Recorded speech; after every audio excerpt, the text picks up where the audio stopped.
Assalamualaikum warahmatullahi wabarakatuh. Nama saya Fitri Kusumananda, NPM 20150007, Prodi Vokasional Informatika 4A dari Institut Pendidikan Tapanuli-Selatan. Baiklah, di sini saya akan menjelaskan tentang OSI atau Open System Interconnection.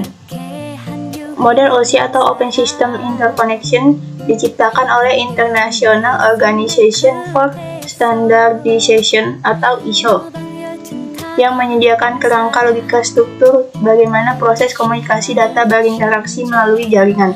Dahulu komunikasi data yang melibatkan komputer dari vendor yang berbeda-beda. Masing-masing vendor menggunakan protokol dan format data yang berbeda-beda, sehingga ISO membuat suatu arsitektur komunikasi yang dikenal sebagai model OSI yang mendefinisikan standar untuk menghubungkan komputer dari vendor yang berbeda. Tujuan OSI ini adalah untuk memfasilitasi bagaimana suatu komunikasi dapat terjalin dari sistem yang berbeda tanpa memerlukan perubahan yang signifikan pada hardware dan software di tingkat modeling. Secara umum, fungsi dan penjelasan masing-masing layer adalah sebagai berikut. 1. Physical layer untuk mendefinisikan media transmisi jaringan, sinkronisasi bit, arsitektur jaringan seperti Ethernet, topologi jaringan, dan pengabelan. Selain itu, level ini juga mendefinisikan bagaimana network interface card atau NIC dapat berinteraksi dengan media kabel atau radio.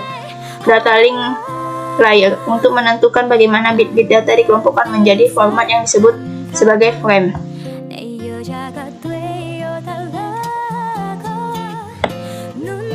Selain itu, pada level ini terjadi koreksi kesalahan flow control pengalamatan perangkat keras seperti halnya media access control address atau MAC address, dan menentukan bagaimana perangkat jaringan seperti hub, bridge, repeater, dan switch layer 2 beroperasi.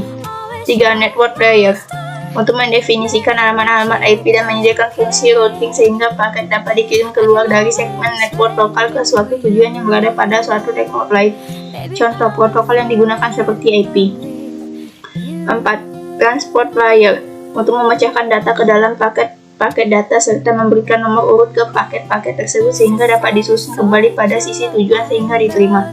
5. Session layer untuk mendefinisikan bagaimana koneksi dapat dimulai, dipelihara, atau diakhiri.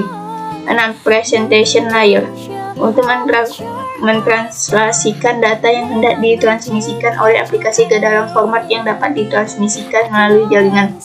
7. Application layer sebagai antarmuka dengan aplikasi dengan fungsionalitas jaringan, mengatur bagaimana aplikasi dapat mengakses jaringan dan komunikasi membuat pesan-pesan kesalahan protokol yang berada dalam lapisan ini adalah HTTP, FTP, SMTP, dan NFS.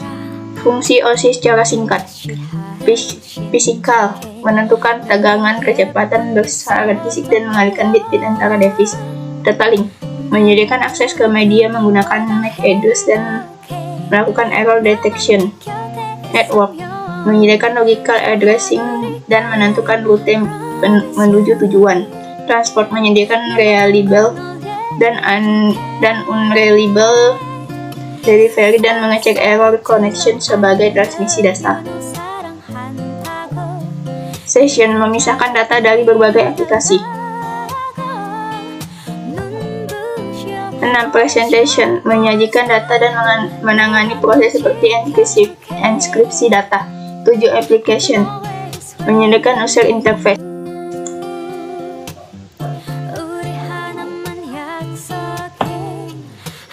TCP atau IP Transmission Control Protocol atau Internet Protocol. TCP atau IP adalah standar komunikasi data yang digunakan oleh komunitas internet dalam proses menukar data dari satu komputer ke komputer lain di dalam jaringan internet. Protokol ini tidaklah dapat berdiri sendiri karena memang protokol ini berupa kumpulan protokol atau protokol suite. Protokol ini juga merupakan protokol yang paling banyak digunakan saat ini. Data tersebut diimplementasikan dalam bentuk perangkat lunak atau software di sistem operasi. Istilah yang diberikan kepada perangkat lunak ini adalah TCP atau IP stack. Macam-macam layer pada TCP atau IP.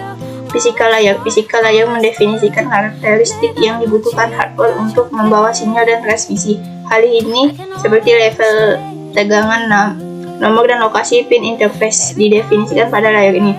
Network access layer. Protokol pada layer ini menyediakan media bagi sistem untuk mengirimkan data ke device lain yang terhubung secara langsung. Fungsi dalam layer ini adalah mengubah IP datagram ke frame yang ditransmisikan oleh network dan memetakan IP address ke physical address yang digunakan dalam jaringan. Internet layer. Di atas network access layer adalah internet layer.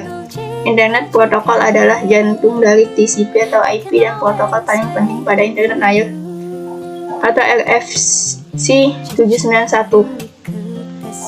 IP menjalankan layanan pengiriman paket dasar pada jaringan tempat TCP atau IP network dibangun. 4. Transport layer 2 protokol pada layer ini adalah Transmission Control Protocol atau TCP dan User Datagram Protocol atau UDP. 5. Application layer. Pada sisi paling atas dari arsitektur protokol TCP atau IP adalah application layer. Layer ini termasuk seluruh proses yang menggunakan transport layer untuk mengirim data. Sekian penjelasan dari saya, kurang dan lebih mohon maaf. Wassalamualaikum warahmatullahi wabarakatuh.